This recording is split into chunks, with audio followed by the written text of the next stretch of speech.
A sea lane, sea road or shipping lane is a regularly used route for vessels on oceans and large lakes.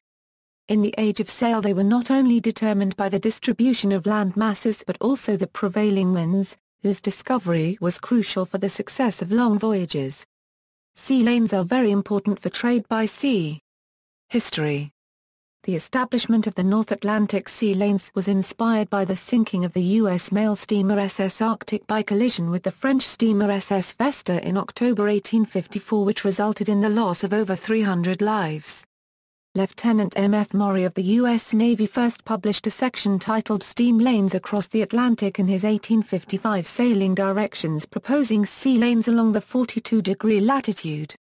A number of international conferences and committees were held in 1866, 1872, 1887, 1889, and 1891, all of which left the designation of sea lanes to the principal transatlantic steamship companies at the time: Cunard, White Star, Inman, National Line, and Guiana Lines.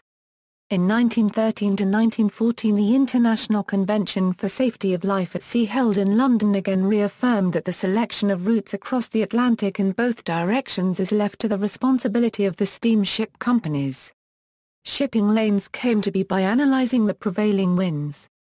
The trade winds allowed ships to sail towards the west quickly, and that the westerlies allowed ships to travel to the east quickly. As such, the sea lanes are mostly chosen to take full advantage of these winds. Currents are also similarly followed as well, which also gives an advantage to the vessel. Some routes, such as that from Cape Town to Rio de Janeiro, weren't able to take advantage of these natural factors. Main sea lanes may also attract pirates. Pax Britannica was the period from 1815 to 1914 during which the British Royal Navy controlled most of the key maritime trade routes, and also suppress piracy and the slave trade. During World War I, as German U-boats began hitting American and British shipping, the Allied trade vessels began to move out of the usual sea lanes to be escorted by naval ships. Advantages. Although most ships no longer use sails, the wind still creates waves, and this can cause heeling. As such, following the overall direction of the trade winds and westerlies is still very useful. However, any vessel that is not engaged in trading, or is smaller than a certain length, is best to avoid the lanes. This is not only because the slight chance of a collision with a large ship can easily cause a smaller ship to sink, but also because large vessels are much less maneuverable than smaller ships, and need much more depth. Smaller ships can thus easily take courses that are nearer to the shore. Unlike with road traffic, there is no exact road a ship must follow, so this can easily be done.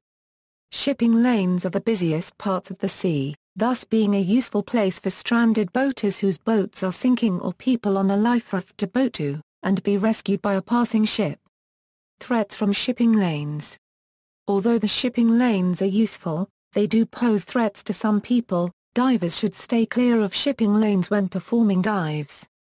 Small boats also do best to avoid the lanes, in risk of conflicts with bigger ships.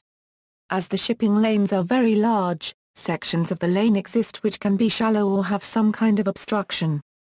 This threat is greatest when passing some narrows, such as between islands in the Indian Ocean as well as between islands in the Pacific. Some shipping lanes, such as the Straits of Malacca off Indonesia and Malaysia, along the waters off Somalia, are frequented by pirates both in ancient times and modern times, either operating independently or as privateers.